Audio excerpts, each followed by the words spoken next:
The stories that are the headlines. And the stories behind the headlines. This is Storycon. I'm Patrick Paez. I'm Ed Lingao. Here are some of the headlines on One News. The police officer tagged in the disappearance of beauty queen Catherine Camilon has been dismissed. Calabarzon police said Major Alan Avena de Castro will face charges of conduct unbecoming of a police officer. This after they found evidence that de Castro had an illicit and extramarital affair with Camilon. Defense Secretary Gilbert Sidoro slams China's foreign ministry for, and we quote, stooping to gutter-level talk. The ministry earlier told President Bongbong Marcos to, and again we quote, read more after his congratulatory message to the new Taiwanese president. And Chinese envoy to the Philippines, Wang Xilian, says the relationship between Manila and Beijing is, quote, at a crossroads. He also urged President Marcos to adhere to the One China policy in order to maintain good relations with Beijing. Okay, former Supreme Court Chief Justice Artemio Panganiban weighs in on artificial intelligence. In the two-day conference, Philippine Constitutions and the Social Order, Panganiban said the presence of modern technology can be felt not only in the legislative processes, but also in other countries. But he noted that court justices, not robots, can defend human rights. Verily, judges are conferred wide discretion, not available to technology bots to attain a just and humane society where liberty is safeguarded and prosperity is nurtured under the rule of law. Let us not forget that there is a human mind, there is a human heart. I'm more than confident that much can be done to protect the will of sovereign people as enshrined in our Constitution. Let us remain vigilant, have a particularly strong responsibility for ensuring the safety of these technologies for the future of generations to come and for humanity. And charter change is still a hot topic. Kahapon lamang nag-submit na ng mga petisyon sa local level ng Comelec. Galing daw sa 400 bayan at syudad. Yes. Para sa People's Initiative. Lampas-lampas daw sa 3% required. But we have to point out that these are supposedly signatures from 400 cities and municipalities. We have 1,600 cities and municipalities. So let's find out how far or near they are on this Hitting the project. targets. Yes. We speak to Comelec Chairman George Garcia, who's joining us via Zoom. Sir, magandang hapon and thank you for joining us, Chairman Garcia. Magandang hapon, Sir Ed, Sir Patrick. Magandang hapon po sa mga kababayan natin. Sir, ako nagulat ako kahapon na. akala ko umaandar lamang yung pirmahan, yung pala nagsubmit na kahapon. Can you run us through, well, of course we want to get an update, pero can you also run us through the process? Ano bang kalakaran diyan? Isasubmit talaga sa Comelec local at sino mag-verify at kailan magdedesisyon kung pasado o hindi? Yes, Sir Ed, Sir Patrick, ganito po. Ngayong araw na to 573 na po, kulang-kulang 600. Towns and yung cities. municipalities and cities na kung saan nagsasubmit yung mga proponents ng mga signature forms na naglalaman ng mga signatures ng ating mga botante. So what do we mean by that? Meron na po ba tayong People's Initiative petition or whatever? Wala pa po. Again, wala pa po. Purely preliminary po or preliminaries yung nangyayari. Ang ibig sabihin, nagsasubmit sila sa aming mga local Comelec sa iba't ibang bayan o syudad na part ng mismong distrito at sinasabit po nila yung mga signatures only for the purpose of the Comelec safekeeping these signatures and you will be able to get a certification from our Comelec as to the number of signatures na natanggap po nila. Say for example, in this municipality, ang pinareceive po sa local Comelec namin 5,000. Binilang manually lang po ng aming local Comelec kung talagang 5,000. Our local Comelec will just issue a one-piece certification certifying that his office received 5,000 signatures from Mr. So or Miss So. So, yun po yung ibibigay sa kanya.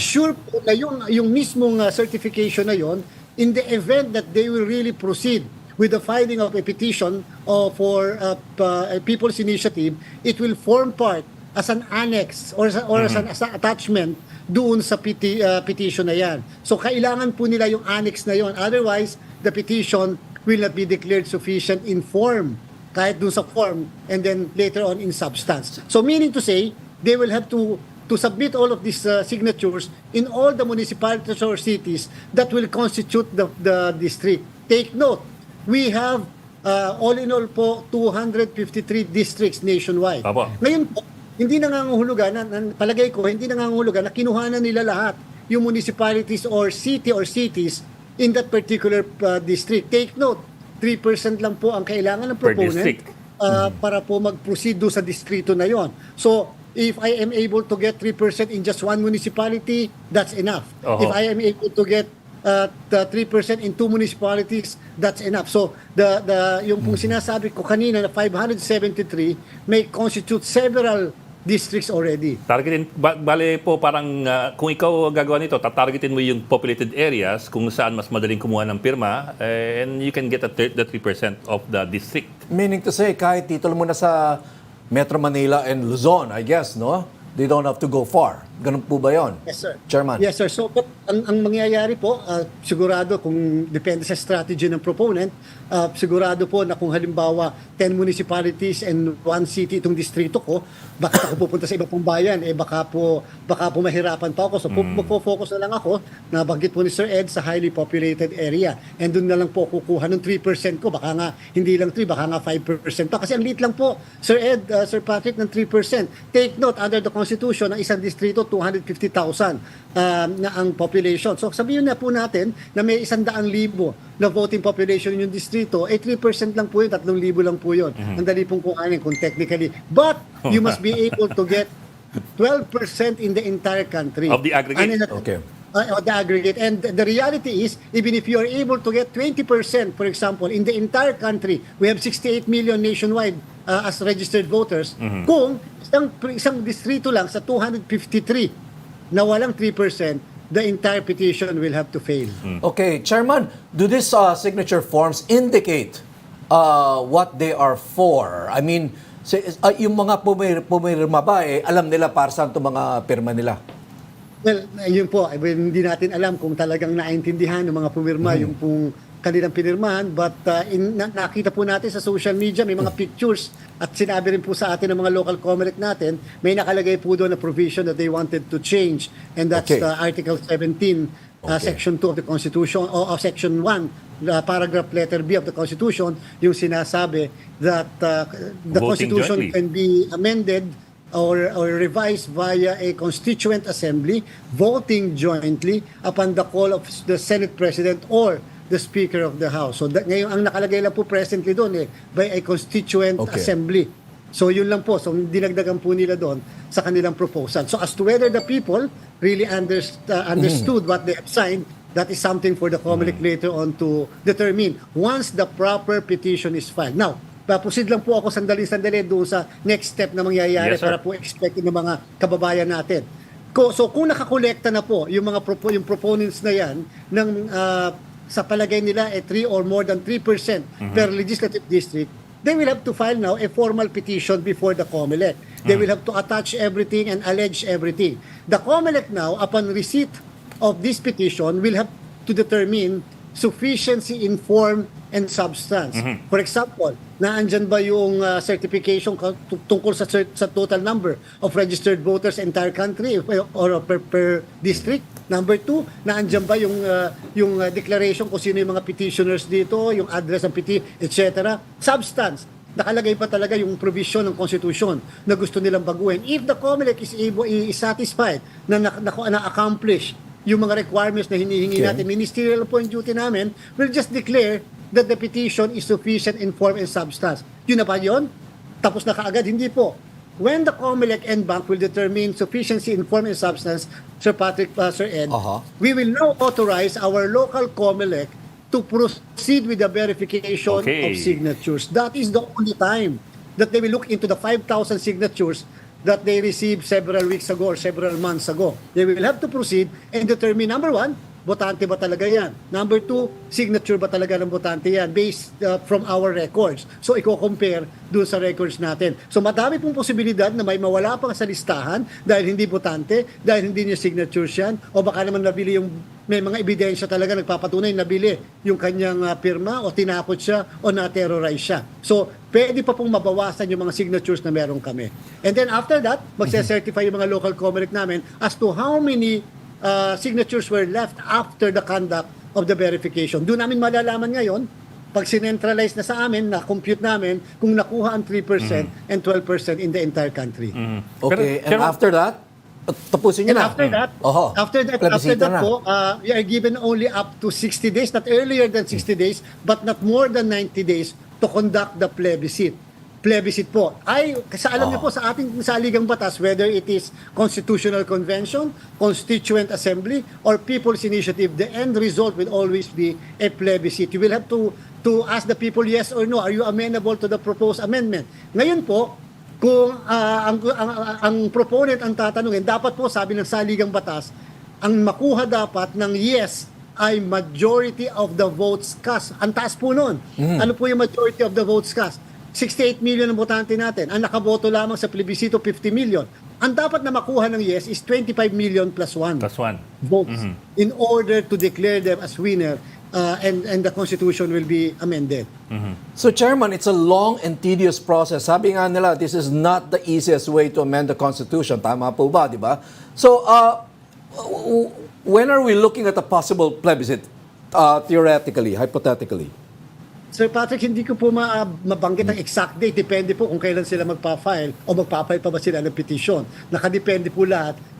Meaning to say the trigger, the trigger of the all preparations and perhaps the computation of the date will start from the date of the filing. Hindi po natin alam kung magpa-file sila this month o magpa-file sila next month. So it depends po sa kanila po. So technically po, you will be needing in the entire process mga more or less 5 to 6 months. Does this complicate the Comelec's work? The need to have midterm elections in 2025? I mean, hindi naman? Definitely, Sir Patrick, definitely. Try to imagine we are now preparing for the 2025 automated national and local election. You see po, pag nagpe-prepare ka ng isang national and local elections na automated, you need at least 1 year before the actual date of the election to prepare. Number 2, we are preparing also, for your information, the barangay and SK elections of 2025. Sabay po yun sa isang taon. So 5 months lang po ang pagitan. Isang May, at saka po isang December. We are now preparing for our resumption of registration of voters by February 12 to September 30. Napaka-extensive po niyan. Meron din po tayong overseas registration. We are likewise preparing for the plebiscite in Marawi City for the creation of 3 barangays and the 63 barangays dito naman po sa Bangsamoro. So medyo punong-puno po yung aming plato sa kasalukuyan. Pero kaya or kakayanin? We I have guess no wala choice kang because choice. this is our duty under the Constitution. We will have to do our job. But again, we are so pressed for time and the schedule is so tight at this point po. Chairman, I can imagine ang pinakamahirap na trabaho ninyo dito sa isyong ito, yung verification. I'd like to ask, kasi you're looking at what, 8.3 million votes, more or less. I'd like to ask if you have the capacity and the capability to go through each and every signature to verify the veracity of each signature. Kasi sa huli po, doon po babagsak yun. Ito ba'y totoong tao? Ito ba talaga yung botante? Ito ba'y peke?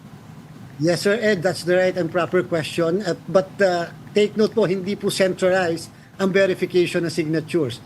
Lucky for us that under the 2020 rules on the verification of signatures in a People's Initiative, it was decentralized. So meaning to say, our local Comelec will be the one to verify the signatures. Although, quite easy because under the rules, the same rules, which was never questioned since 2020, under the same rules po, i-compare lang po ng aming election officer yung pong signature ng botante doon sa voters registration record that we have and doon po sa signature niya dito po sa mismong signature form na sinabit sa amin. At depende po doon sa number of signatures submitted in election officer. So, hindi naman po ganun kahaba ang panahon. But, of course, we will always require our election officers to be very, very careful in declaring one signature as void As valid. or in saying, oy, tama yan. Kasi kinakailangan naman po, siguraduhin namin mabuti. Remember, we are going to amend the Constitution in the first place. Chairman, you're talking about election officers. Are we talking about municipal and city election officers?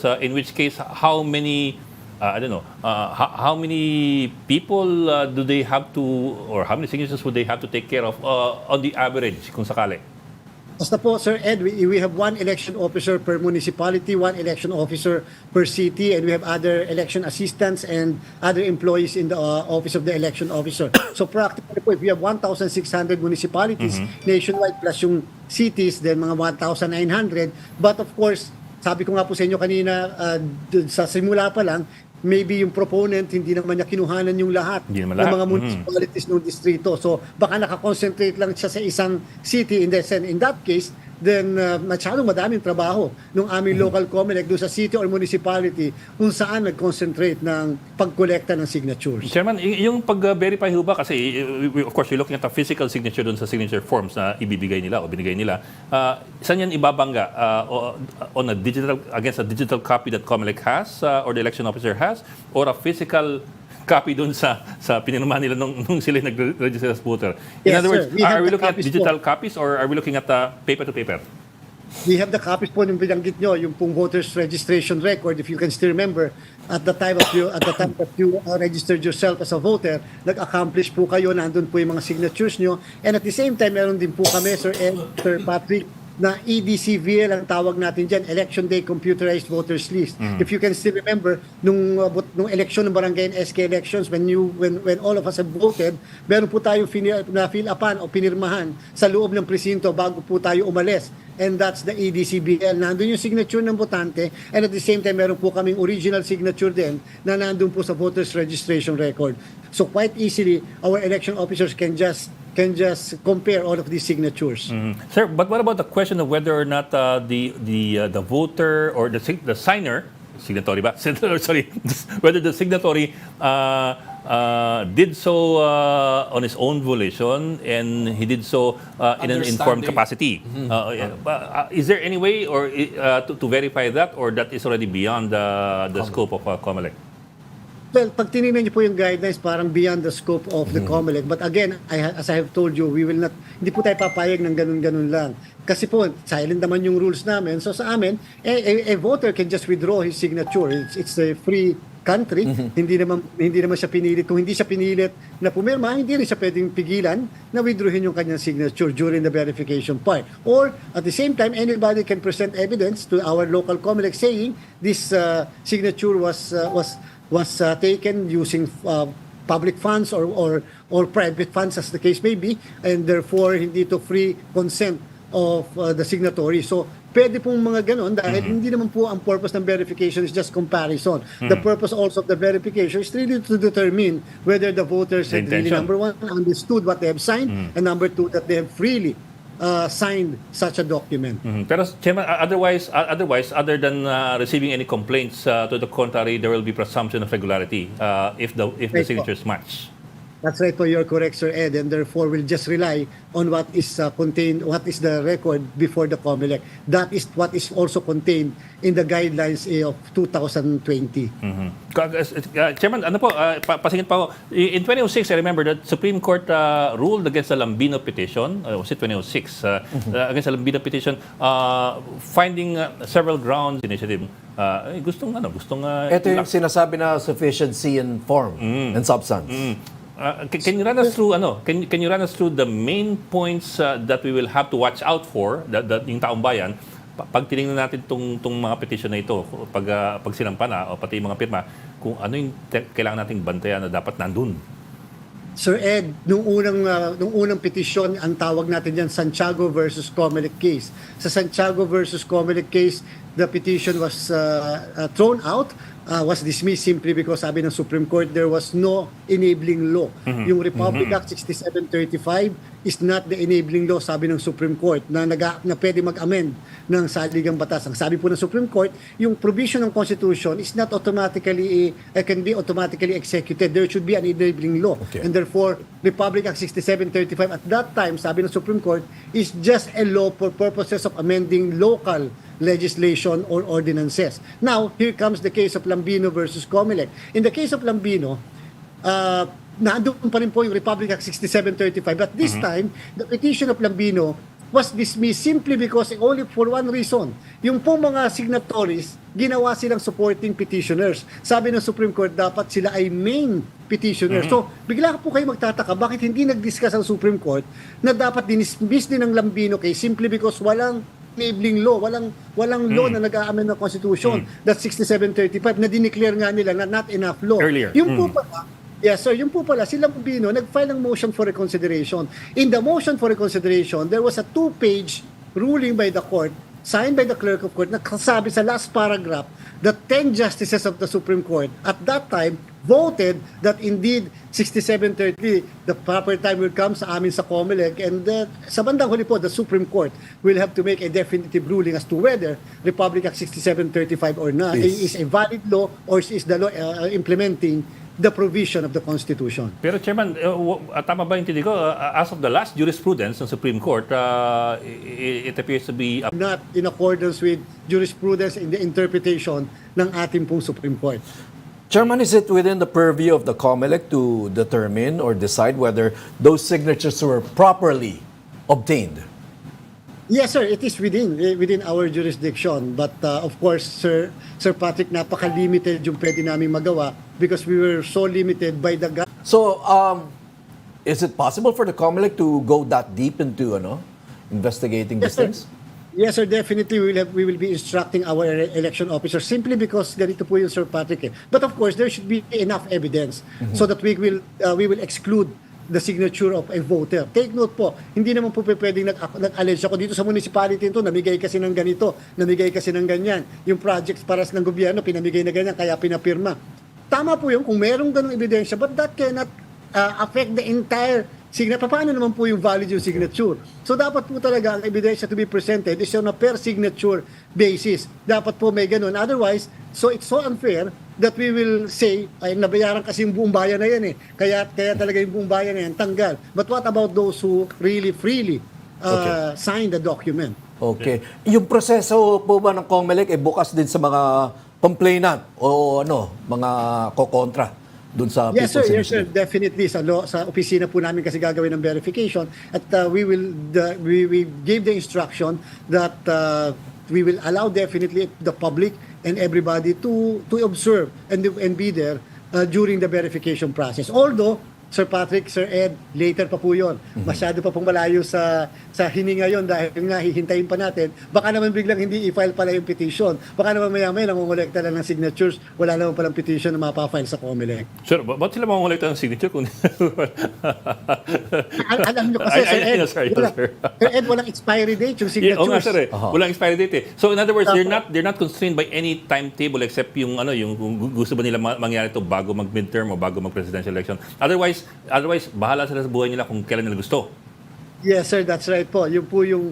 And of course, yung natanong na rin po ako kanina kung pwede bang isabay yung plebisito ng isang constitutional amendment sa mismong national and local election. Nagkaroon po kasi ng desisyon ng Korte Suprema before, sabi niya, hindi. Kasi hanggat maaari, dapat nakafocus lang ang tao doon sa issue whether really to amend such provision of the Constitution or not and to elect their own leader. So, dapat po magka-separate po yun. Hindi pwede as much as possible na pagsabayin.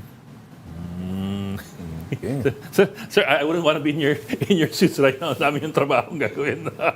Dumagdag ito. But of course, this is a constitutional duty. Ang sa atin lang po, sana panawagan natin sa ating mga kababayan, basta kung hindi nyo po naiintindihan, wag po niyong pipirmahan. Ganun po ang nature natin bilang human being. We do not really sign kung hindi natin naunawa, naiintindihan because may implikasyon sa ating pamumuhay. Yun naman pong talagang gustong pumirma at pumapayag sila, wala po makakapigil sa inyo because this is a free country and that's really part of the process. Chairman, just to qualify one more thing, kasi I read a couple of days ago that the Comelec, I think it was you who was quoted as saying na under the Comelec resolution on the People's Initiative guidelines, specific naman, pero I'm wondering what if it's private funds? Galing sa bulsa. Kung galing sa bulsa kung hindi mapatunayan na galing sa gobyerno, o kaya galing daw sa mga taga-suporta, o mga ganun. Is there any limitation there? Ako po, Sir Ed, dahil nakikinig naman at manunood sa inyong napakalawak na programa, ang Walang Local Comelec, kung may mapapatunay talaga na private fund yun, ako po, regardless whether it's public or private, then it's not given freely by our voters kung ganon. So that should be excluded. That signature should be excluded. That is my personal view po. Simply because to me, the reason why you are asking for a people's initiative is because it's the people really asking to amend the Constitution. Bukal sa loob talaga. Iba yung dahilan kung bakit sila nag-initiate o bakit sila pumirma sa hindi po tamang yung signature na yon ay makonsider po ng Commission on Elections.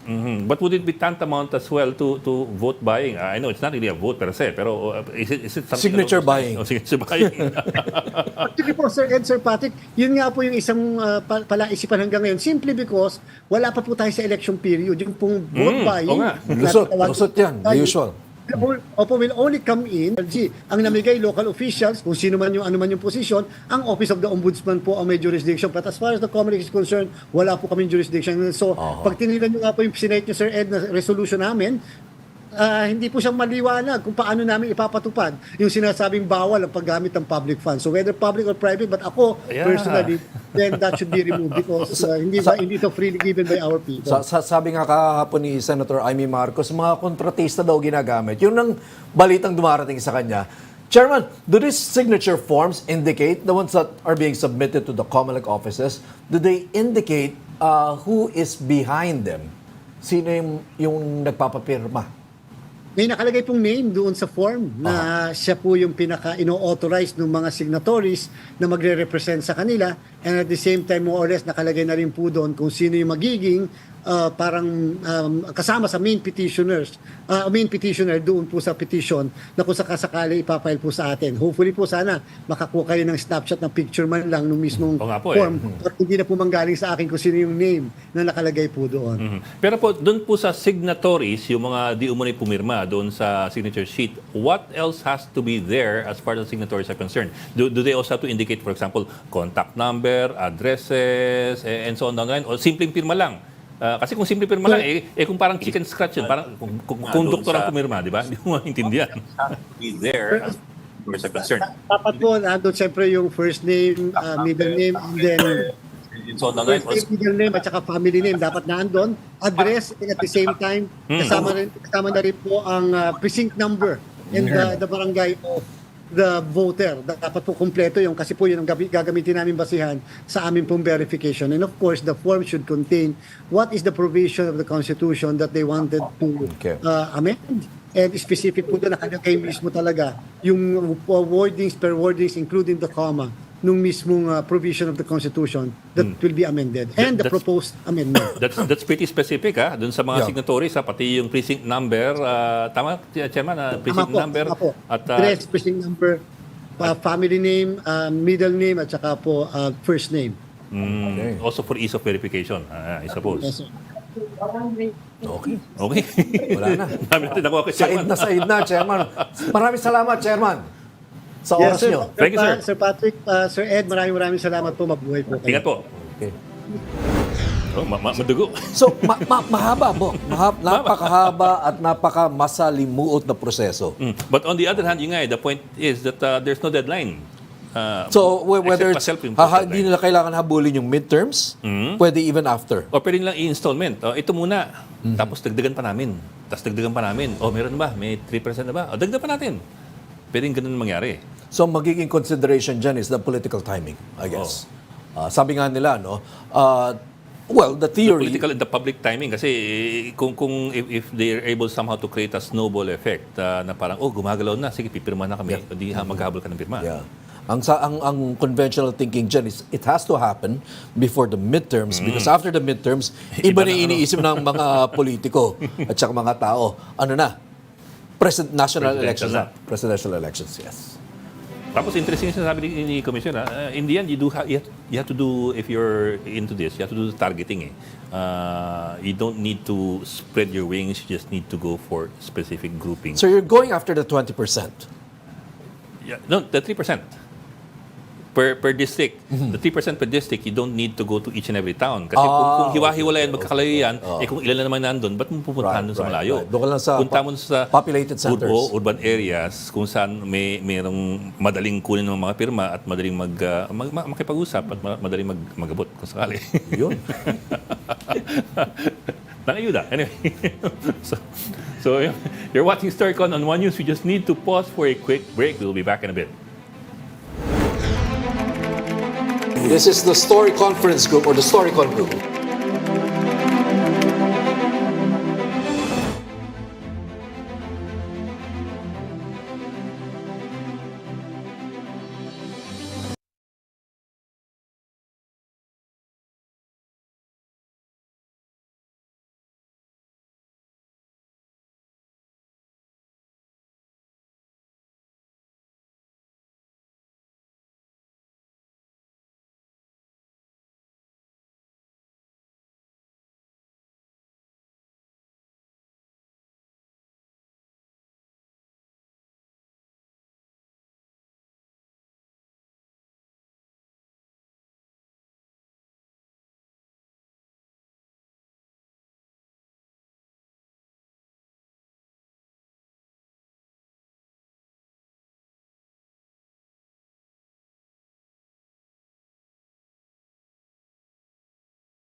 The stories that are the headlines and the stories behind the headlines. Welcome back to the Storycon, the Story Conference. I'm Patrick Paez with Bok At and Lingao. Lingao. We have breaking news, Bok. 7 people patay, 10 missing, and 2 wounded at the landslide in Barangay Mount Diwata, Moncayo, Davao de Diwata. Oro. Kaninang tanghali ito. Oo. I think this is a Gold Gold mining. Mountain. Yes. So we're looking at here video sent over by our stringer from Davao, from our News 5 stringer from Davao, Naku, naulan John pa naman. Laurito. Naulan pa naman, ang hirap pagayan. Yeah, because bumabaha Davao. Oo. Also, we're not just seeing flooding, unusual flooding in Davao, but now also landslide. I guess they're not far behind. No? But When you what I get mean a lot is- of rainfall in places that are not used to seeing rainfall, medyo delikado. Yeah, but what I mean is this makes it more difficult to do search and rescue eh. Eh, kasi Putik. Putik eh. Ang hirap magkakoy ng putik. Oo. Although ito naman mukhang yung bahay although natabunan pero hindi naman bumigay yung bubong. The usual storybook, denudation. Mga mountains that have been mined, wala na mga puno, and all that. Yan. Again, yung Diwata and Moncayo, these are very, very well known. From way back from 80s pa ata to eh. In our youth. Oo. Punta ko ito, mga 2,000 pa siguro. Gold mining, small scale. Small scale. Small scale miners. Small and miners. minsan may medium scale na rin, pero more or less small And scale. landslides have been pretty, have been happening there. Yeah, kasi if you don't really plan the mining operations, kanya-kanyang mining operations yan, wala kang pakialamanan. Minsan you're undermining somebody else's You're undermining literally somebody else's position. Let's now go to our story editor, Jovi Francisco. We didn't have him yesterday because kinulang tayo ng oras kahapon, Jovi. But we're glad to see you today. Jovi? Okay, we were, yung kaka-break nyo na news about Mongkayaw sa Davao de Oro ay part ng Storycon ng mga producers and editors kanina dahil yung pinaka-latest from our News 5, nilang stringer, kundi reporter natin na si Rainiel Paui. Yun nga, Ed and Patrick, hindi na muna pinayagan ng LGU doon na magsagawa ng search and rescue operation kasi nga merong possibility ng fresh landslide. Sabihin, yung magtuloy-tuloy yung pagguho doon sa area na yun, sa mountainous area na yon. Kasi lalo na ngayon na meron pa rin or under 12-hour rainfall forecast because of the shear line, yung area ng Davao de Oro plus other surrounding areas. Na sabi nga nila dapat kahapon yung sinasabi na titigil nga yung ulan pero hindi, tuloy-tuloy siya hanggang ngayon. So that makes the situation complicated lalo na sa mga gustong pumunta doon sa area kung saan gumuho dahil baka biglang gumuho ulit yung nalalabi pa doon sa taas. So there are no search and rescue operations at this moment, gano'n ba? Am I getting it right? Pinatigil muna, pero siguro kung magre-resume mag-aalas 5 na di ba parang mahirap delikado. din. Delikado yung Kung paggabi. ngayong gabi. Yeah. Okay. So Is this, we're waiting for Rainiel to give us more updates pero sa ngayon yun muna ang pagtigil ng search and rescue. Okay, Jovi, is this story going to be on our prime time tonight or the It will headlines be tomorrow? part of STL, part of Frontline, and also the big story. Dahil pinick up ng mga producers natin after that Storycon kaninang 3:30. Okay. Meron pa ba? Yun. Or we go to Meron pa. Meron pa. So, if they want updates lang tungkol dyan sa naman George, sabi niya, because gusto namin siya ibangga doon sa naging mga pahayag ni Joey Salceda na sinasabi niya na by July daw ay matatapos na yung proseso ng pagkakalap na yan, pati verification, tas just in time for the SONA. Is that even possible based sa interview niyo kanina with Comelec Chairman Garcia, yung ganong klaseng timeline? Medyo mabilis na yun, ha? Well, kung gagawin kasi on the local level, but your question kasi is based on 60 to 90 days, which is basically 2 to 3 months after verification. So, kung ano man, ang laman ng mga balita natin tonight after this program is yung interview nyo with George Garcia, then of course the Joey Salceda programs after this. Okay, the Comelec chairman was not exactly excited about this process. It's a lot of work, di ba? Yun ang sinasabi niya. May konti siyang Wala na maglabas ng listahan ng... Ito yung mga labada namin. 60 to 90 days to hold a plebiscite only after everything has been verified. Medyo mahabang proseso to. So I don't know how physically possible it is to have something by July. What do they want by July? Tapos yung signatures, ganon. I think it's more of the, alam niyo naman, di ba, pag SONA, yung mga ceremonial things na, ito yung na-accomplish namin. So I think mukhang... It'll cost him. Ito yung tukol sa nanalo sa loto. Sa PCSO ba to? Oo. I mean, that's almost 700 million pot, no? Yes. And it's the talk of the town. It's the talk of the town. People are talking about that, no? Alam ko na we've been posting. The photoshopping of the pictures of the winners. Yes. Yan ang pinag-uusapan ngayon, yung photoshopping. Pero sinabi naman doon, maski tayo rin naman, maski ibang editors natin at producers sinasabi na parang, nung nakita natin yung last night, naisip agad natin na, of course, parang kinoconceal yung yung identity. yung identity. Baka Kaya maraming ganun yung magsulpot ang mga quality. kamag-anak. Pero inamin ni GM Mel Robles kanina sa OBPI, yes, hindi sa ganun kagandang Photoshop. Hindi nila yung trabaho. Parang naisip na lang nila anything that will conceal. Parang hindi naman nila iniisip, we accept that. We accept na hindi talaga maganda yung pagka-Photoshop or pagkapatong ng mga damit na yun. Diba? Okay. Sorry, hindi na nakita yung So, picture. talaga namang halata. Ito, Alam mo, sinisilip in the ko age pa, of pero AI, halata naman talaga. Jovi, in the age of AI, minsan ang hirap na rin maniwala kung anong totoo at hindi sa mga nakikita Oo, natin kasi sa meron internet, tayong di ba? nakuhang isang litrato na blanco, di ba? Na hindi Oo. natin ma-verify. Na yung babae lang na tiga PCSO nandun. Yes, Wala itong yes, babae na yes, naka-blue yes. na nanalo. Tsaka meron pa isang Correct. picture na lumabas na same shirt kung saan ostensibly kinuwabok yung blouse ng babae. Di ba? There was a picture of another girl, a different girl, wearing the same blouse. And Yes. mukhang it was Photoshop from that picture to this girl. Yun. Totoo. So, pero ang tanong nga ng marami, hindi, ang tanong basically tanong dun sa usapan ni Cheryl Cosim with General Manager Mel Robles. Tanong din pala ni General Manager Robles na meron bang may gusto na talaga ipakita na nanalo ako? Aha. parang di ba, it's another question. Kung nanalo ka ba, Patrick, gusto mo bang malaman namin? Oh, yeah, ito lang, Joby, no? I wonder if Yeah.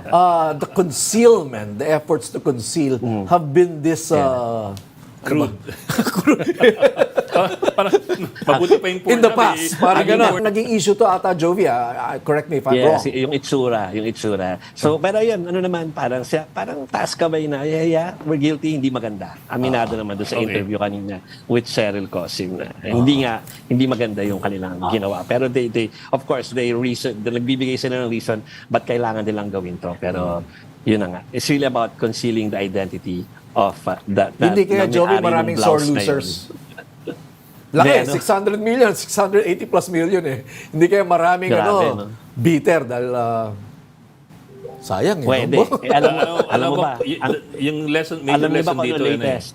learn from the Japanese film industry. Ayun. Pixels na lang. Pixels na lang, di ba? Why not? Pixels na lang, Joby.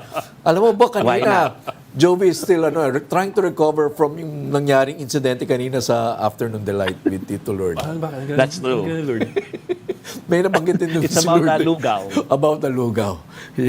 Yeah. Ikaw naman. yung Learn from the mga Japanese. Mga sangkap ng lugaw. Sangkap mas ng swabe lugaw. naman yun. Na kailangan sa malamig na panahon.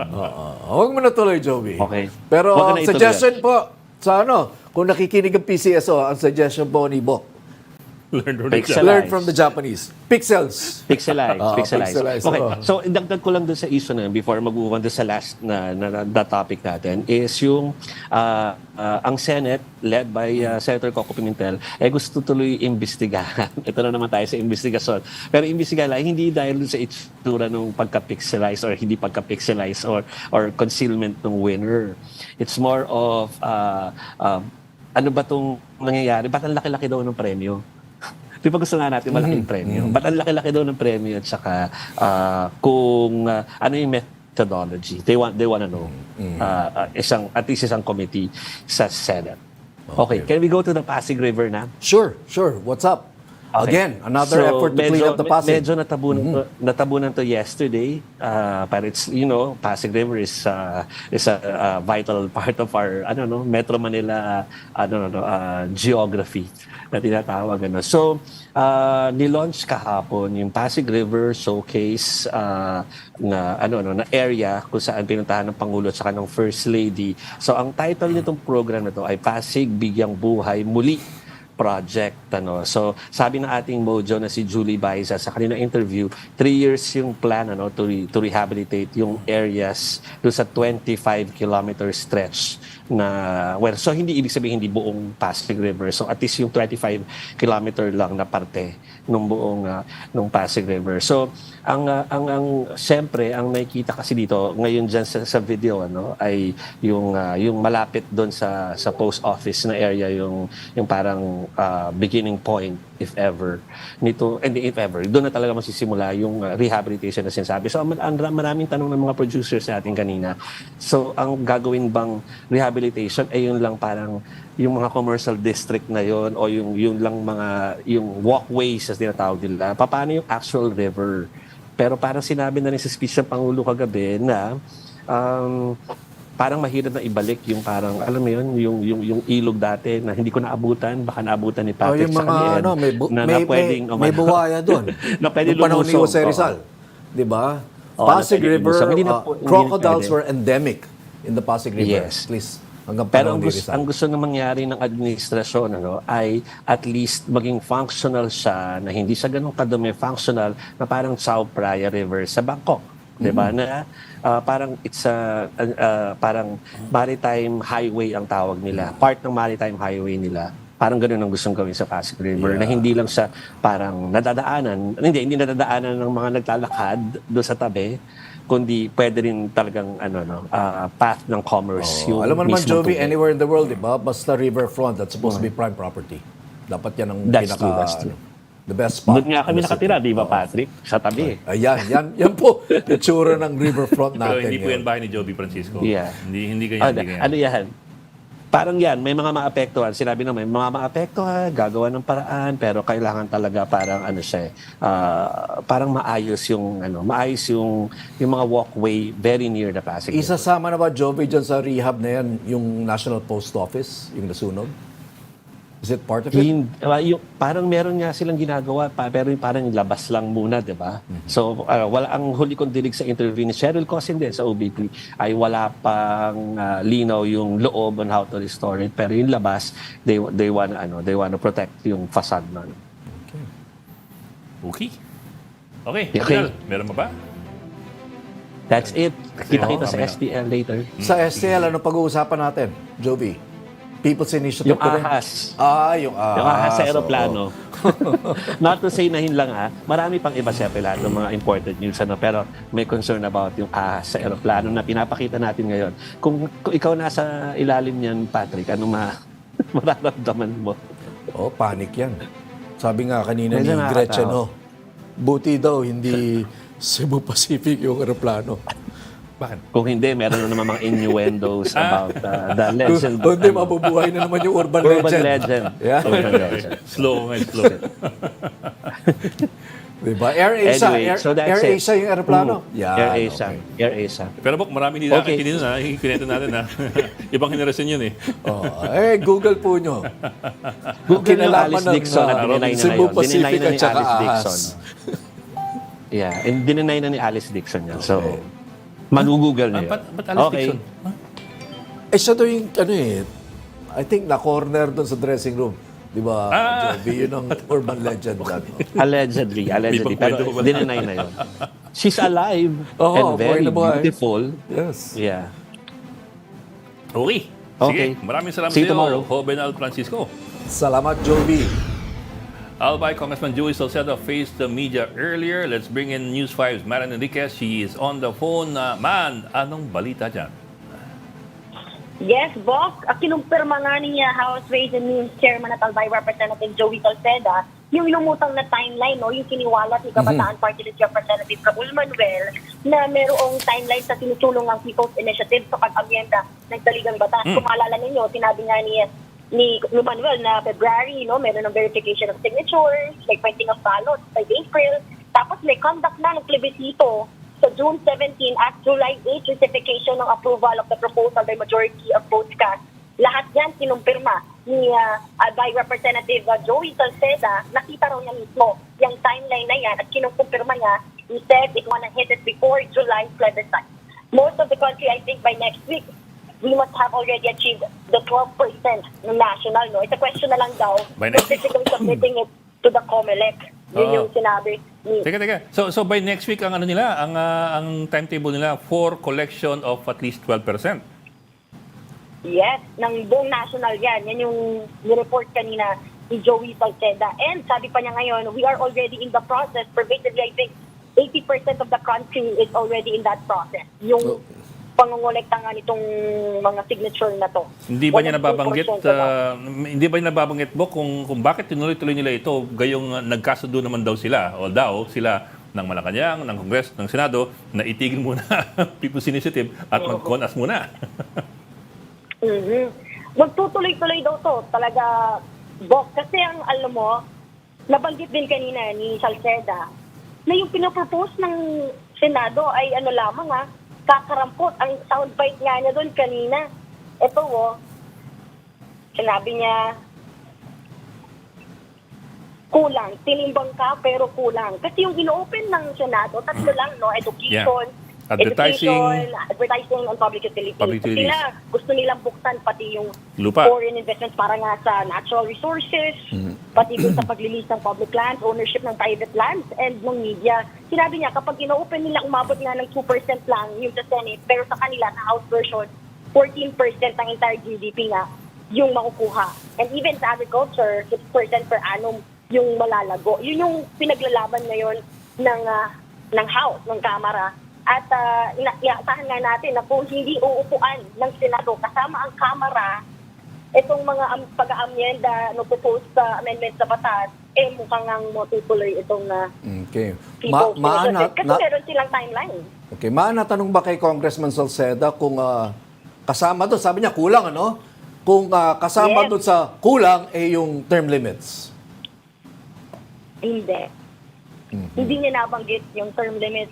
Talagang about economic provisions lang yung pinanggit niya, pagluluwag dito sa mga nabanggit nga natin, economic provisions, natural resources, pag-open up doon sa Pero kanina nabanggit din ni Congressman Salceda na mukhang mahihirapan doon sa 20 distrito na makakuha nga ng 3% na pirma para nga dito sa sinusulong na People's Initiative. Pero nung tinanong natin, sir, ba itong lugar na to, hindi na siya nagbigay ng detalye about that. Kasi alam niyo naman, very vocal yung mga dalala natin, sina Congressman Paulo Duterte, si dating Speaker Beb Diaz, tinutulak na tsatsa kasi they're saying it's not People's Initiative, kundi politicians' initiative na yung nangyayari. 20 districts pala yun, So na-target, na-pinpoint nila saan sila mahirapan. Out of 250. Yes. So in theory ba, kung wala tong 3%, hindi uusa dyan? Hindi usa dyan. Kailangan mo talaga. Game over na. Minimum talaga yan. For every district, dapat meron ka at least 3%. Kahit mag 100% ka sa ilang districts, pero meron kang kulang na isang distrito. Wala. Tama. Wala. You do minimum. In theory, at least. Theory, not unless Supreme Court says that. Kasi parang nag-iiba-iba rin yung decision ng Supreme Court. Bok, Nasa naman. pa rin si Salceda na magagawa na mahihilot at mailulusot pa rin nila. Doon. Mailulusot nila sa mukha. Yung 3%. Teka. So sinasabi ba ni Salceda na nilalabagin nila yung kasunduan with the Senate and the President? Or dead man na lang yon? At number 2, ito bang sinasabi ni Salceda na tuloy-tuloy ang ligaya, may imprimatur ba ni Speaker? Wala naman siyang binanggit sa una mong tanong kung lalabagin yung usapan with the Senate. Pero ang alam lang niya with the proponents, tuloy itong timeline na sinusunod niya nila. Kasi kung titignan din natin, paano yung October filing ng COC para sa 2025 elections. So ito yung nakikita nila lang daw, yung mga proponents na tamang panahon, July, para mag-give way nga dahil magpapailan na rin ulit sila ng mga certificates of candidacy by October. Alam mo, kasama namin, kausap namin kahapon si Senator Amy Marcos, At ang sinasabi niya, parang nagdesisyon na yung presidente na Senate will take the lead. Hindi nakikinig ang House of Representatives. Kailangan umupo na siguro talaga ng dalawang chamber. Kasi talagang yung tanong natin kung tinutulak ba itong People's Initiative dahil nakukulangan sila doon sa dahil tatatlo lang yung gustong i-amend. Hindi naman, wala tayong definitive answer na nakuha doon. So, pero man, Bok, I'd like to go back to my second question kanina. Does this have, itong sasabi ni Joey Salceda, House leadership? Kasi we would suppose na meron nga. Kasi, pero did he admit that? He's talking about it, but he's not attributing this signature campaign to anybody. Parang gano'n. Short nila na sa kanila galing to. Yan na lang. Hindi, actually. Hindi. Bawat galaw at bawat probinsya distrito ilan na yung nakukuha. Parang nakwento lang sa kanya, parang gano'n. So taking part in this, he's just saying, this is what he's hearing. Very, very third person. Hindi to kami. Hindi to kami. Ito'y sila, gano'n. Tama. May proponents na tinutukan. Also, kung maalala din nyo, the other day lang, just Tuesday, na kapanayan din ng media, si Deputy Majority Leader Erwin Tulfo, and he's denying na mayroong timeline na ganitong sinubukol nga. Right. But nagulat kami, apparently, Congressman Salcedo was saying, confirm that. Meron. The House Yes. leadership Yes. is not owning this. Yes. Sabi nga ni Tama ka Senadora dyan. Amy kahapon na mga kontratista yung nagpapapirma. Maraming salamat, mga po. Who would have thought that the first month of 2024 would be so colorful, no? Oh, well. Congress during the time of Duterte. At siya yung nagsabi sa atin na there's a way to amend the Constitution directly without changing, without amendments, but changing the law directly by, Like by, public by service law. simple legislation. Kaya nabuo yung Public Services Act. Parang ganon. So now apparently he, does not believe in that anymore. Or narinig lang niya. Narinig lang din niya. Baka we can get Joey here one of these days. Yes, oo. Si Congressman Joey, laki na ng utang sa ating interview. Oo nga eh. Hindi na tayo binabalikan eh. Oo, kailangan ba ng brown bottles? Okay, Buck. Oti na. Okay. Time.